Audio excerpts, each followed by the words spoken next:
Hi guys, my name is Sridhar and welcome back to my YouTube channel. ಜನವರಿ 2025 ಲಕ್ನೌನ police ಸ್ಟೇಷನ್ಗೆ ಒಬ್ಬ ವ್ಯಕ್ತಿ ಬಂದು ತಾನೇ ತನ್ನ ಫ್ಯಾಮಿಲಿಯ 5 ಜನರನ್ನು ಕೊಲೆ ಮಾಡಿದ್ದೇನೆ ಅಂತ ಪೊಲೀಸರಿಗೆ ಹೇಳ್ತಾನೆ. ಪೊಲೀಸರಿಗಂತೂ ಆತ ಸುಳ್ಳು ಹೇಳ್ತಾ ಇಲ್ಲ ಅನ್ನೋದು ಕ್ಲಿಯರ್ ಆಗಿ ಗೊತ್ತಾಗಿತ್ತು, ಯಾಕಂದರೆ ಆತನ ಪ್ಯಾಂಟ್ ಮೇಲೆ ರಕ್ತದ ಕಲೆ ಇತ್ತು. ಹಾಗಾದರೆ ತನ್ನ ತಾಯಿ ಹಾಗೂ 4 ಜನ ಅಕ್ಕ ತಂಗಿಯರನ್ನು ಕೊಲೆ ಮಾಡಿದಂತಹ ಆ ವ್ಯಕ್ತಿಯಾದರೂ ಯಾರು? ನಿಜಕ್ಕೂ ಆತನ ಜೀವನದಲ್ಲಿ ಅಂಥದ್ದೇನು ನಡೆದಿತ್ತು ಅನ್ನೋದನ್ನು ಡಿಟೇಲ್ ಆಗಿ ಇವತ್ತಿನ ವಿಡಿಯೋದಲ್ಲಿ ನೋಡೋಣ ಬನ್ನಿ.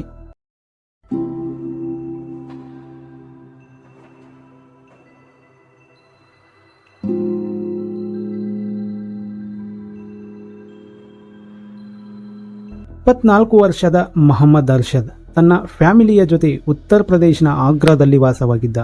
ಈತನ ಫ್ಯಾಮಿಲಿಯಲ್ಲಿ ಈತನ ತಂದೆ ಮೊಹಮ್ಮದ್ ಬಾದರ್, ತಾಯಿ ಆಸ್ಮಾ, ಅಕ್ಕ ಆಲ್ಸಿಯಾ, ರೆಹಮೀನ್, ಅಕ್ಷಾ ಹಾಗೂ ಎಲ್ಲರಿಗಿಂತ ಚಿಕ್ಕ ಸಹೋದರಿ ಆಲಿಯಾ ಇದ್ದರು. ಅರ್ಷದ್ ತನ್ನ ಬಾಲ್ಯವನ್ನು ಒಂದೇ ಊರಿನಲ್ಲಿ ಕಳೆದಿರಲಿಲ್ಲ. ಆತನ ಫ್ಯಾಮಿಲಿ ಕೆಲಸಕ್ಕಾಗಿ ಪದೇ ಪದೇ ಬೇರೆ ಊರಿಗೆ ಶಿಫ್ಟ್ ಆಗ್ತಾನೆ ಇತ್ತು. ಬಾದರ್ ತನಗೆಷ್ಟೇ ಕಷ್ಟವಾದರೂ ಸಹ ತನ್ನ ಫ್ಯಾಮಿಲಿಗೆ ಏನೂ ಕಡಿಮೆಯಾಗದಂತೆ ನೋಡ್ಕೊಳ್ತಾ ಇದ್ರು. ಬಟ್ ಅವರದೊಂದು ಸ್ವಭಾವ ಮಾತ್ರ ತುಂಬಾನೇ ಕೆಟ್ಟದಾಗಿತ್ತು. ಅದೇನೆಂದ್ರೆ ತನ್ನ ಹೆಂಡತಿಯ ಮೇಲೆ ಕೈ ಮಾಡುವುದು. ಚಿಕ್ಕ ಕಾರಣಕ್ಕೂ ಸಹ ಬಾದರ್ ಆಸ್ಮಾ ಅವರ ಮೇಲೆ ಕೈ ಮಾಡ್ತಾ ಇದ್ರು.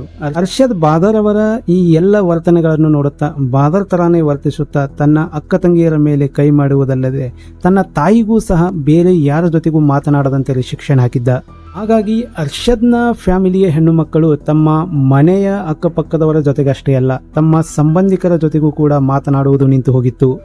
ಅರ್ಷದ್ ಇಡೀ ತನ್ನ ಫ್ಯಾಮಿಲಿಯನ್ನು ಕಂಟ್ರೋಲ್ನಲ್ಲಿ ಇಟ್ಟುಕೊಳ್ಳಲು ನೋಡುತ್ತಿದ್ದ. ಮನೆಯಲ್ಲಿಯ ಯಾರಾದರೂ ಆತನ ಮಾತನ್ನು ಕೇಳದೇ ಇದ್ದಾಗ ಕೆರಳಿ ಕೆಂಡವಾಗ್ತಾ ಇದ್ದ. ಬಟ್ ಆತನ ಮನೆಯವರು ಅವನ ಈ ವರ್ತನೆಯನ್ನು ನೋಡಿ ಅವನಿನ್ನೂ ಚಿಕ್ಕವನು, ಮುಂದೆ ಸುಧಾರಿಸಬಹುದು ಅಂತ ನೆಗ್ಲೆಕ್ಟ್ ಮಾಡಿರ್ತಾರೆ. ಆದರೆ ಇದೇ ಅವರು ಮಾಡಿದಂತಹ ಒಂದು ಬಿಗ್ಗೆಸ್ಟ್ ಮಿಸ್ಟೇಕ್ ಆಗಿತ್ತು. ನಂತರ ಅರ್ಷದ್ ದೊಡ್ಡವನಾದ ಮೇಲೆ ಬಾದರ್ ಫಸ್ಟ್ ಟೈಮ್ ಆಗ್ರಾದಲ್ಲಿ ಒಂದು ಫ್ಲಾಟ್ ಅನ್ನು ಖರೀದಿ ಮಾಡಿ ಸ್ವಂತ ಮನೆಯನ್ನ ಕಟ್ಕೊಳ್ತಾರೆ. ಆದರೆ ಬಾದರ್ ಅವರ ಜಗಳದ ಸ್ವಭಾವದಿಂದ ತನ್ನ ಫ್ಯಾಮಿಲಿಗಷ್ಟೇ ಅಲ್ಲ, ಅಕ್ಕಪಕ್ಕದ ಜನರಿಗೂ ಕೂಡ ಬೇಸರವಾಗಿ ಬಿಟ್ಟಿದ್ದರು. ಪ್ರತಿದಿನ ಬಾದರ್ ಹಾಗೂ ಅರ್ಷದ್ ಕಾಲೋನಿಯ ಜನರ ಜೊತೆ ಜಗಳವಾಡ್ತಾ ಇದ್ರು, ಕೆಟ್ಟದಾಗಿ ಬೈತಾ ಇದ್ರು. ಒಂದು ವೇಳೆ ಯಾರ ಮೇಲಾದರೂ ಸೇಡು ತೀರಿಸಿಕೊಳ್ಳುವುದಾದರೆ ತಮ್ಮ ಮನೆಯ ಟೆರೆಸ್ ಮೇಲೆ ನಿಂತು ಅವರ ಮನೆಗೆ ಕಲ್ಲು ಕೂಡ ಎಸೆತಾ ಇದ್ರು. ಇವರ ಈ ವರ್ತನೆಯಿಂದ ಆ ಕಾಲೋನಿಯ ಜನ ಇವರ ಜೊತೆ ಮಾತನ್ನ ಬಿಡುವುದಷ್ಟೇ ಅಲ್ಲ, ಇವರ ಮನೆಯ ಹತ್ತಿರ ಕೂಡ ಸುಳಿತಾ ಇರಲಿಲ್ಲ. ಅರ್ಷದ್ನ ಈ ಒಂದು ಕೆಟ್ಟ ವರ್ತನೆಯನ್ನು ಗಮನಿಸಿದ ತಾಯಿ ಆಸ್ಮಾ ಅರ್ಷದ್ ಮದುವೆಯಾದಲ್ಲಿ ಸುಧಾರಿಸಬಹುದು ಅಂತ ಅಂದುಕೊಂಡು ಜುಲೈ 28, 2019 ಚಾಂದಿನಿ ಎಂಬ ಯುವತಿಯ ಜೊತೆ ಅರ್ಷದ್ಗೆ ಮದುವೆ ಮಾಡ್ತಾರೆ. ಆದರೆ ಇದು ಕೂಡ ಅವರು ಮಾಡಿದಂತಹ ಮತ್ತೊಂದು ದೊಡ್ಡ ಮಿಸ್ಟೇಕ್ ಆಗಿತ್ತು. ಯಾಕಂದರೆ ಅರ್ಷದ್ ಬದಲಾಗುವ ವ್ಯಕ್ತಿಯಾಗಿರಲಿಲ್ಲ. ತನ್ನ ಅಕ್ಕ ತಂಗಿಯರ ಮೇಲೆ ಕೈ ಮಾಡಿದಂತೆ ಆತ ಚಾಂದಿನಿಯ ಮೇಲೂ ಕೂಡ ಕೈ ಮಾಡತೊಡಗಿದ. ಅರ್ಷದ್ನ ಅತಿಯಾದ ಕಿರುಕುಳದಿಂದ ಬೇಸತ್ತಂತಹ ಚಾಂದಿನಿ ಮದುವೆಯಾದ ಕೇವಲ 2 ತಿಂಗಳಲ್ಲಿ ಅರ್ಷದ್ಗೆ ಡೈವರ್ಸ್ ಕೊಟ್ಟು ಹೊರಟು ಹೋದಾಗ ಅರ್ಷದ್ನ ಕೋಪ ಮತ್ತಷ್ಟು ಜಾಸ್ತಿ ಆಗ್ತಾ ಹೋಗುತ್ತೆ. ಆದರೆ ಇಲ್ಲಿ ಬ್ರೇಕಿಂಗ್ ಪಾಯಿಂಟ್ ಯಾವಾಗ ಬರುತ್ತೆ ಅಂದ್ರೆ ಅರ್ಷದ್ ತನ್ನ ತಂದೆಯ ಮೇಲೂ ಕೈ ಮಾಡಿದಾಗ 2024 ಪ್ರಾರಂಭದಲ್ಲಿ ಬಾದರ್ ತನ್ನ ಇಡೀ ಆಸ್ತಿಯನ್ನ ತನ್ನ 4 ಜನ ಹೆಣ್ಣು ಮಕ್ಕಳ ಹೆಸರಿಗೆ ಮಾಡಿ ತನಗೂ ಹಾಗೂ ಅರ್ಷದ್ಗೂ ಯಾವುದೇ ಸಂಬಂಧವಿಲ್ಲ ಅಂತ ವಿಲ್ನಲ್ಲಿ ಬರೆದಿರ್ತಾರೆ. ಯಾವಾಗ ತನ್ನ ತಂದೆಯೇ ತನಗೆ ಮೋಸ ಮಾಡಿಬಿಟ್ರು ಅನ್ನೋ ವಿಷಯ ಅರ್ಷದ್ಗೆ ಗೊತ್ತಾಯಿತು, ಕೋಪದಲ್ಲಿ ಮನೆಗೆ ಹೋದ ಆತ ಬಾದರ್ನನ್ನು ಸಾಕಷ್ಟು ಹೊಡೆದು ಟೆರೆಸ್ ಮೇಲೆ ಎಳೆದುಕೊಂಡು ಹೋಗಿ ಉಲ್ಟಾ ನೇತು ಹಾಕ್ತಾನೆ. ಬಟ್ ಅವತ್ತಿನ ದಿನ ಅಕ್ಕಪಕ್ಕದ ಮನೆಯವರು ಬಂದು ಬಾದರ್ ಅವರ ಪ್ರಾಣವನ್ನು ಉಳಿಸಿರ್ತಾರೆ. ಈ ಒಂದು ಘಟನೆಯ ನಂತರ ಅರ್ಷದ್ನ ಮನೆಯವರು ಆತನಿಗೆ ತುಂಬಾನೇ ಹೆದರಿಕೊಳ್ಳಲಿಕ್ಕೆ ಶುರು ಮಾಡ್ತಾರೆ. 18ನೇ ಡಿಸೆಂಬರ್ 2024 ಪ್ರತಿ ಸಲದಂತೆ ಅವತ್ತು ಕೂಡ ಬಾದರ್ ಹಾಗೂ ಅರ್ಷದ್ ನೆರೆಹೊರೆಯವರ ಜೊತೆ ಜಗಳ ಮಾಡ್ಕೊಂಡಿರ್ತಾರೆ. ಈ ಜಗಳವಂತೂ ಪ್ರತಿನಿತ್ಯ ನಡೀತಾನೆ ಇತ್ತು. ಬಟ್ ಇಲ್ಲಿ ವಿಯರ್ಡ್ ಆಗಿರುವ ವಿಷಯ ಏನಪ್ಪ ಅಂತಂದರೆ ಅವತ್ತಿನ ರಾತ್ರಿಯೇ ಅರ್ಷದ್ನ ಮನೆಯವರೆಲ್ಲ ಮನೆ ಬಿಟ್ಟು ಹೋಗಿಬಿಟ್ಟಿದ್ರು. ಆದರೆ ಅವರು ಅದೆಷ್ಟು ಅವಸರದಲ್ಲಿದ್ದರು ಅಂತಂದರೆ ತಮ್ಮ ಚಪ್ಪಲಿ ಹಾಗೂ ಬಟ್ಟೆಗಳನ್ನು ಮನೆಯ ಆಚೆಯೇ ಬಿಟ್ಟು ಹೋಗಿದ್ರು. ಆದರೆ ಇಷ್ಟೊಂದು ಅವಸರದಲ್ಲಿ ತಮ್ಮ ಸ್ವಂತ ಊರನ್ನು ಬಿಟ್ಟು ಅವರೆಲ್ಲರೂ ಎಲ್ಲಿಗೆ ಹೋಗಿರಬಹುದೆಂಬ ಪ್ರಶ್ನೆ ಎಲ್ಲರನ್ನೂ ಕಾಡ್ತಾನೆ ಇತ್ತು. ಆದರೆ ಅವತ್ತಿನ ರಾತ್ರಿ ಅವರು ಮೊದಲು ಆಗ್ರಾದಿಂದ ಅಜ್ಮೀರ್ಗೆ ಹೋಗಿ ಮರುದಿನವೇ ಅಜ್ಮೀರ್ದಿಂದ ಜೈಪುರ್ಗೆ ಹೋಗಿರುತ್ತಾರೆ. ಆಮೇಲೆ ಕೆಲವು ದಿನಗಳ ಕಾಲ ಜೈಪುರ್ನಲ್ಲಿ ಉಳಿದ ನಂತರ ಡಿಸೆಂಬರ್ 30ಕ್ಕೆ ಅವರೆಲ್ಲರೂ ಲಕ್ನೌನ ಸರಂಜಿತ್ ಎಂಬ ಹೋಟೆಲ್ನಲ್ಲಿ ರೂಮ್ ಬುಕ್ ಮಾಡಿ 2 ದಿನ ಪಿಕ್ನಿಕ್ ಥರ ಇಡೀ ಊರನ್ನು ಸುತ್ತಾಡಿ ಸಾಕಷ್ಟು ಫೋಟೋಗಳನ್ನು ಕೂಡ ತೆಗೆದುಕೊಂಡಿರ್ತಾರೆ. ಈ ಥರ ಅರ್ಷದ್ ಕೂಲ್ ಆಗಿರುವುದನ್ನು ನೋಡಿದ ಆತನ ಮನೆಯವರೆಲ್ಲ ತುಂಬಾ ಹ್ಯಾಪಿಯಾಗಿರ್ತಾರೆ. ಬಟ್ ಆತ ಈ ಥರ ಸೈಲೆಂಟ್ ಆಗಿರುವುದರ ಹಿಂದೆ ಒಂದು ದೊಡ್ಡ ಪ್ಲಾನೇ ಇತ್ತು. ಆದರೆ ಈ ಒಂದು ವಿಷಯ ಮನೆಯವರಿಗೆ ಗೊತ್ತಿರಲಿಲ್ಲ. ಡಿಸೆಂಬರ್ 31ರ ಸಾಯಂಕಾಲ ಎಲ್ಲರೂ ಹೊಸ ವರ್ಷದ ಸಂಭ್ರಮದಲ್ಲಿದ್ದರು. ಆವಾಗ ಅರ್ಷದ್ ಹಾಗೂ ಬಾದರ್ ಮನೆಯವರಿಗೆಲ್ಲ ಹೊರಗಡೆಯಿಂದ ಊಟ ಹಾಗೂ ಡ್ರಿಂಕ್ಸನ್ನು ಆರ್ಡರ್ ಮಾಡಿ, ಆ ಹೆಣ್ಣು ಮಕ್ಕಳು ಎಷ್ಟೇ ಬೇಡವೆಂದರೂ ಸಹ ಫೋರ್ಸ್ ಮಾಡಿ ಅವರಿಗೆಲ್ಲ ಡ್ರಿಂಕ್ಸನ್ನು ಕುಡಿಸಿ ಕೊನೆಗೆ ಎಲ್ಲರೂ ಒಂದೇ ರೂಮಿನಲ್ಲಿ ಒಂದೇ ಬೆಡ್ ಮೇಲೆ ಮಲಗಿರ್ತಾರೆ. ಆಮೇಲೆ ಮಧ್ಯರಾತ್ರಿ 2 ಗಂಟೆಗೆ ಎಚ್ಚರಗೊಂಡಂತಹ ಅರ್ಷದ್ ಹಾಗೂ ಬಾದರ್ ಮೊದಲು ಆಸ್ಮಾ ಅವರ ಬಾಯಿಗೆ ಬಟ್ಟೆಯನ್ನು ಹಾಕಿ ಜೋರಾಗಿ ಕತ್ತು ಹಿಸುಕಿ ಆಸ್ಮಾ ಅವರನ್ನು ಕೊಲೆ ಮಾಡ್ತಾರೆ. ಆದರೆ ಒಂದೇ ರೂಮ್ ಹಾಗೂ ಒಂದೇ ಬೆಡ್ನಲ್ಲಿ ಇದ್ದರೂ ಸಹ ಉಳಿದ ಹೆಣ್ಣು ಮಕ್ಕಳಿಗೆ ತಮ್ಮ ತಾಯಿ ಕೊಲೆಯಾದ ವಿಷಯ ಗೊತ್ತೇ ಆಗಲಿಲ್ಲ. ನಂತರ ಇಷ್ಟಕ್ಕೆ ಸುಮ್ಮನಿರದ ಅವರಿಬ್ಬರು ಒಬ್ಬರಾದ ಮೇಲೆ ಒಬ್ಬರಂತೆ ಉಳಿದ ಹೆಣ್ಣು ಮಕ್ಕಳನ್ನು ಕೂಡ ಸರ್ಜಿಕಲ್ ಬ್ಲೇಡ್ನಿಂದ ಕೊಯ್ದು ಕೊಲೆ ಮಾಡ್ತಾರೆ. ಈ ಸರ್ಜಿಕಲ್ ಬ್ಲೇಡನ್ನು ಅವರು ಇಂಟರ್ನೆಟ್ನಲ್ಲಿ ಸರ್ಚ್ ಮಾಡಿ ಖರೀದಿ ಮಾಡಿರ್ತಾರೆ. ಅವರಿಬ್ಬರು ಈ ಬ್ಲೇಡ್ನಿಂದ ಆಲ್ಸಿಯಾ, ರೆಹಮೀನ್ ಹಾಗೂ ಅಕ್ಷಾಳ 2 ಕೈಗಳ ನರಗಳನ್ನು ಕಟ್ ಮಾಡಿ ಕೊಲೆ ಮಾಡಿರ್ತಾರೆ. ಆ 3 ಜನ ಹೆಣ್ಣು ಮಕ್ಕಳು ಎಷ್ಟೇ ನೋವಿನಿಂದ ಒದ್ದಾಡಿದರೂ ಕೂಡ ಅವರ ಕಿರುಚಾಟ ರೂಮಿನಿಂದ ಆಚೆ ಬರಲೇ ಇಲ್ಲ. ಯಾಕಂದರೆ ಈ ಇಬ್ಬರು ಅವರ ಬಾಯಿಗಳಿಗೂ ಕೂಡ ಬಟ್ಟೆಗಳನ್ನು ಹಾಕಿ ಬ್ಲಾಕ್ ಮಾಡಿಬಿಟ್ಟಿರ್ತಾರೆ. ಆ ಎಲ್ಲ ಹೆಣ್ಣು ಮಕ್ಕಳು ರಕ್ತದ ಮಡುವಿನಲ್ಲಿ ಬಿದ್ದು ಒದ್ದಾಡಿದರೂ ಸಹ ಇವರಿಬ್ಬರಿಗೂ ಕರುಣೆ ಬರಲೇ ಇಲ್ಲ. ಕೊನೆಗೆ ಅತಿಯಾದ ರಕ್ತಸ್ರಾವದಿಂದ ಆ 3 ಜನ ಹೆಣ್ಣು ಮಕ್ಕಳು ಕೂಡ ಸತ್ತು ಹೋಗ್ತಾರೆ. ಇನ್ನು ಕೊನೆಯದಾಗಿ 9 ವರ್ಷದ ಹೆಣ್ಣು ಮಗು ಆಲಿಯಾಳನ್ನು ಇವರಿಬ್ಬರು ಕತ್ತು, ಮೂಗು ಹಾಗೂ ಬಾಯಿಯನ್ನು ಹಿಸುಕಿ ಉಸಿರುಗಟ್ಟಿಸಿ ಕೊಲೆ ಮಾಡ್ತಾರೆ. ಈ ರೀತಿಯಾಗಿ ಹೊಸ ವರ್ಷದ ಅವತ್ತಿನ ರಾತ್ರಿ ಇವರಿಬ್ಬರು ಸೇರಿ ತಮ್ಮ ಇಡೀ ಫ್ಯಾಮಿಲಿಯನ್ನು ಕೊಲೆ ಮಾಡಿಬಿಡ್ತಾರೆ. ಇದರ ನಂತರ ಅರ್ಷದ್ ಏನು ಮಾಡ್ತಾನೆ, ತನ್ನನ್ನು ತಾನು ಬಚಾವ್ ಮಾಡಿಕೊಳ್ಳಲಿಕ್ಕೆ 7 ನಿಮಿಷದ ವಿಡಿಯೋ ಮಾಡುತ್ತಾ ಇದಕ್ಕೆಲ್ಲ ತನ್ನ ಮನೆಯ ಅಕ್ಕಪಕ್ಕದ ಜನರೇ ಕಾರಣ, ಅವರಿಂದಲೇ ಬೇಸತ್ತ ನಾನು ತನ್ನ ತಾಯಿ ಹಾಗೂ 4 ಜನ ಅಕ್ಕ ತಂಗಿಯರನ್ನು ಕೊಲೆ ಮಾಡಿರುವುದಾಗಿ ವಿಡಿಯೋದಲ್ಲಿ ಹೇಳ್ಕೊಂಡಿರ್ತಾನೆ. वीडियो मिले तो आप एक बार जानिए, इस सब चीज़ों को जिम्मेदारी बस्ती वाले हैं। हम लोग बस्ती वालों को तंग कर धर्म परिवर्तन करना चाहते थे ताकि हमें चैन से जीने दें। ಅಷ್ಟೇ ಅಲ್ಲ, ಅರ್ಷದ್ ಮಾಡಿದ ಅದೇ ವಿಡಿಯೋದಲ್ಲಿ ಬಾದರ್ ಆಲಿಯಾಳನ್ನು ಕೊಲೆ ಮಾಡುತ್ತಿರುವುದು ಕೂಡ ಕ್ಲಿಯರ್ ಆಗಿ ಕಾಣ್ತಾ ಇತ್ತು. And the most weird part of this case, ಅವತ್ತಿನ ಮಧ್ಯರಾತ್ರಿ ಆ ಹೋಟೆಲ್ನಲ್ಲಿ ಇಷ್ಟೆಲ್ಲ ಕೊಲೆಗಳು ನಡೆದರೂ ಸಹ ಆ ಹೋಟೆಲ್ನ ಬೇರೆ ಯಾರೊಬ್ಬರಿಗೂ ಕೂಡ ಇದರ ಬಗ್ಗೆ ಒಂದು ಚಿಕ್ಕ ಸುಳಿವು ಕೂಡ ಸಿಕ್ಕಿರಲಿಲ್ಲ.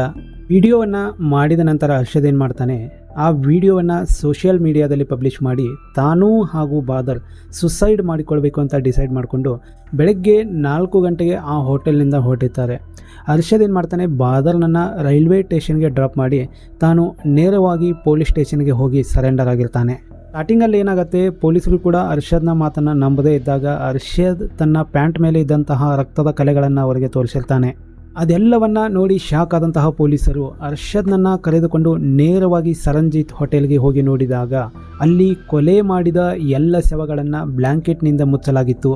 ಮತ್ತು ಆ ಒಂದು ರೂಮ್ನಲ್ಲಿ ಪೊಲೀಸರಿಗೆ ಸರಾಯಿ bottles, 3 mobile phones, 1 surgical blade ಹಾಗೂ ಆ ಎಲ್ಲ ಹೆಣ್ಣು ಮಕ್ಕಳ ಓಡ್ನಿಗಳು ಸಿಕ್ಕರೆ ಪೊಲೀಸರು ಆ ಎಲ್ಲ ವಸ್ತುಗಳನ್ನು ತಮ್ಮ ಪ್ರೂಫ್ಗೋಸ್ಕರ ಕಲೆಕ್ಟ್ ಮಾಡ್ಕೊಳ್ತಾರೆ. ಆದ ನಂತರ ಅರ್ಷದ್ನ ಬಿಹೇವಿಯರ್ ತುಂಬಾ ವಿಯರ್ಡ್ ಆಗಿತ್ತು. ಜೈಲಿಗೆ ಹೋದ ನಂತರ ಅರ್ಷದ್ ಹೊಟ್ಟೆ ತುಂಬ ಊಟದ ಜೊತೆಗೆ ನಿದ್ರೆಯನ್ನು ಕೂಡ ಮಾಡಿ ಎಚ್ಚರಗೊಂಡ ತಕ್ಷಣವೇ ತನ್ನ ವಿಡಿಯೋಗೆ ಎಷ್ಟು ವ್ಯೂಸ್ ಬಂದಿದ್ದಾವೆ ಅಂತ ಪೊಲೀಸರನ್ನೇ ಕೇಳಿರ್ತಾನೆ. ಆವಾಗ ಆತನ ಮಾತುಗಳನ್ನು ಕೇಳಿದಂತಹ ಪೊಲೀಸರಿಗೆ ದೊಡ್ಡ ಶಾಖೆಯಾಗಿತ್ತು. ಕೆಲವು ಗಂಟೆಗಳ ಹಿಂದೆಯಷ್ಟೇ ತನ್ನ ಇಡೀ ಫ್ಯಾಮಿಲಿಯನ್ನು ಕೊಲೆ ಮಾಡಿದ ಅರ್ಷದ್ಗೆ ಅದರ ಬಗ್ಗೆ ಸ್ವಲ್ಪವೂ ಕೂಡ ಚಿಂತೆಯೇ ಇರಲಿಲ್ಲ. ಕೊಲೆಯ ನಂತರ ಮಾಡಿದಂತಹ ಆ ಒಂದು ವಿಡಿಯೋದಲ್ಲಿ ಅರ್ಷದ್ ನೇರವಾಗಿ ಧರ್ಮ ಹಾಗೂ ಅಕ್ಕಪಕ್ಕದ ಜನರ ಮೇಲೆ ಅಪವಾದವನ್ನು ಹೊರಿಸಿದ್ದ. ಅರ್ಷದ್ ತನ್ನ ವಿಡಿಯೋದಲ್ಲಿ ತಾನು ಹಿಂದೂ ಧರ್ಮಕ್ಕೆ ಕನ್ವರ್ಟ್ ಆಗಲು ಬಯಸಿದ್ದು ಹಾಗೂ ಅಕ್ಕಪಕ್ಕದ ಜನ ಆತನನ್ನು ತಡೆಯುತ್ತಿರುವುದಾಗಿ ಹೇಳಿಕೆ ಕೊಟ್ಟಿದ್ದ. ಈ ಒಂದು ವಿಷಯವನ್ನು ಕನ್ಫರ್ಮ್ ಮಾಡಿಕೊಳ್ಳಲಿಕ್ಕೆ ಪೊಲೀಸರು ಏನು ಮಾಡ್ತಾರೆ, ಆ ಸ್ಥಳಕ್ಕೆ ಹೋಗಿ ವಿಚಾರಣೆ ಮಾಡಿದಾಗ ಅವರಿಗೆ ಅಲ್ಲಿ ಯಾವುದೇ ಪ್ರೂಫ್ಗಳು ಸಿಗಲ್ಲ. ಬದಲಾಗಿ ಅರ್ಷದ್ನ ಅಕ್ಕಪಕ್ಕದ ಮನೆಯವರ ಪ್ರಕಾರ ಅರ್ಷದ್ ಪ್ರತಿದಿನದ ಜಗಳಾಟದಲ್ಲಿ ಕೂಗಾಡುತ್ತಾ ಎಲ್ಲರನ್ನ ಕೊಲೆ ಮಾಡುವುದಾಗಿ ಪದೇ ಪದೇ ಹೇಳ್ತಾ ಇದ್ದಂತೆ. ಅದರಂತೆ ಈ ಒಂದು ಕೊಲೆ ಮಾಡುವ ವಿಚಾರ ಏನಿತ್ತು ಅರ್ಷದ್ನ ತಲೆಯಲ್ಲಿ ಮೊದಲಿನಿಂದಲೂ ಇದ್ದೇ ಇತ್ತು. ಇದೇ ವಿಚಾರ ಆತನ ಮೊಬೈಲ್ನಲ್ಲಿಯೂ ಕೂಡ ಅಡಗಿ ಕುಳಿತಿತ್ತು. ಅದರಲ್ಲಿ ಕೆಲವು ತಿಂಗಳುಗಳ ಹಿಂದೆಯೇ ಕತ್ತನ್ನು ಹೇಗೆ ಇಸುಕುವುದು, ಸರ್ಜಿಕಲ್ ಬ್ಲೇಡ್ ಹೇಗೆ ಖರೀದಿ ಮಾಡುವುದು ಹಾಗೂ ಆ ಬ್ಲೇಡ್ನಿಂದ ಹೇಗೆಲ್ಲ ಕತ್ತು ಕೊಯ್ಯಬೇಕೆಂದು ಮೊದಲೇ ಸರ್ಚ್ ಮಾಡಲಾಗಿತ್ತು. ಬಾದರ್ ರೈಲ್ವೆ ಸ್ಟೇಷನ್ನಲ್ಲಿ ಸುಸೈಡ್ ಮಾಡಿಕೊಂಡಿರಬೇಕೆಂದು ತಿಳಿದ ಅರ್ಷದ್ ಅವತ್ತು ಪೊಲೀಸ್ ಸ್ಟೇಷನ್ಗೆ ಬಂದು ಸರೆಂಡರ್ ಆಗಿರ್ತಾನೆ. ಬಟ್ ನ್ಯೂಸ್ ಪೇಪರ್ನಲ್ಲಿ ಬಾದರ್ ಸಿಟಿಯಿಂದ ಪರಾರಿಯಾಗಿದ್ದಾನೆ ಎಂಬ ಸುದ್ದಿ ತಿಳಿದ ನಂತರ ಅರ್ಷದ್ ಪೊಲೀಸರಿಗೆ ಕೋಆಪರೇಟ್ ಮಾಡುವುದನ್ನು ನಿಲ್ಲಿಸಿಬಿಟ್ಟಿದ್ದ. ಬಾದರ್ ರೈಲ್ವೆ ಸ್ಟೇಷನ್ನಿಂದ ಪರಾರಿಯಾದ ನಂತರ ಆತ ಏನು ಮಾಡಿರ್ತಾನೆ, ತನ್ನನ್ನು ಪೊಲೀಸ್ ಟ್ರೇಸ್ ಮಾಡಬಹುದು ಅಂತ ಅಂದ್ಕೊಂಡು ತನ್ನ ಮೊಬೈಲ್ ಫೋನನ್ನು ಅಲ್ಲೇ ಬಿಟ್ಟು ಹೋಗಿರ್ತಾನೆ. ನಂತರ ಪೊಲೀಸರು ಏನು ಮಾಡ್ತಾರೆ, ಇಡೀ ದೇಶದ ತುಂಬ ಬಾದರ್ನನ್ನು ಹುಡುಕ್ಲಿಕ್ಕೆ ಟ್ರೈ ಮಾಡಿದರೂ ಸಹ ಆತ ಸಿಗದೇ ಇದ್ದಾಗ ಆತನ ಫೋಟೋಗಳನ್ನು ಸೋಷಿಯಲ್ ಮೀಡಿಯಾದಲ್ಲಿ ಶೇರ್ ಮಾಡಿ ಬಾದರ್ನ ಸುಳಿವು ಕೊಟ್ಟವರಿಗೆ 25,000 ರೂಪಾಯಿಗಳ ಬಹುಮಾನವನ್ನು ಕೂಡ ಘೋಷಣೆ ಮಾಡಿರ್ತಾರೆ. ಆಮೇಲೆ ಇದಾದ 26 ದಿನಗಳ ಬಳಿಕ ಪೊಲೀಸರು ಬಾದರ್ನನ್ನು ಲಕ್ನೌನಿಂದಲೇ ಅರೆಸ್ಟ್ ಮಾಡಿರ್ತಾರೆ. ಆವಾಗ ಬಾದರ್ ಪೊಲೀಸರಿಗೆ ಸುಳ್ಳು ಕಥೆಗಳನ್ನು ಹೇಳ್ತಾ ಇದ್ದ. ಆಮೇಲೆ ಪೊಲೀಸರು ತಮ್ಮ ಕೈ ಚಳಕ ತೋರಿಸಿದ ನಂತರ ಬಾದರ್ ಸತ್ಯ ಹೇಳಲು ಶುರು ಮಾಡ್ತಾನೆ. ಬಾದರ್ ಕೂಡ ಅರ್ಷದ್ ಸುಸೈಡ್ ಮಾಡಿಕೊಂಡಿರಬೇಕು ಅಂತ ಅಂದ್ಕೊಂಡಿದ್ದ. ನಂತರ ನ್ಯೂಸ್ ಪೇಪರ್ನಲ್ಲಿ ಆತ ಸರೆಂಡರ್ ಆಗಿರುವ ವಿಷಯ ತಿಳಿದು ಅರ್ಷದ್ನನ್ನು ಬಚಾವ್ ಮಾಡಲಿಕ್ಕೆ ಆತ ವಾಪಸ್ ಆಗ್ರಾಗೆ ಹೋಗಿ ಅಲ್ಲಿನ ಅಡ್ವೊಕೇಟನ್ನು ಮೀಟ್ ಆಗಿರ್ತಾನೆ. ಬಟ್ ಯಾರೂ ಕೂಡ ಆತನಿಗೆ ಸಪೋರ್ಟ್ ಮಾಡಿರಲ್ಲ. ಯಾವಾಗ ಬಾದರ್ಗೆ ತನ್ನ ಮೇಲೆ 25,000 ರೂಪಾಯಿಗಳ ಪ್ರೈಸ್ ಮನಿ ಇದೆ ಎಂದು ತಿಳಿತು, ಅವಾಗ ಆತನಿಗೆ ತಾನು ಅದೆಷ್ಟು ದೊಡ್ಡ ಸಂಕಷ್ಟದಲ್ಲಿ ಸಿಲುಕಿದ್ದೇನೆಂಬ ಅರಿವಾಗತ್ತೆ. ಇದಾದ ಕೆಲವೇ ದಿನಗಳಲ್ಲಿ ಬಾದರ್ ಪೊಲೀಸರ ಕೈಗೆ ಸಿಕ್ಕಿ ಹಾಕಿಕೊಂಡಿದ್ದ.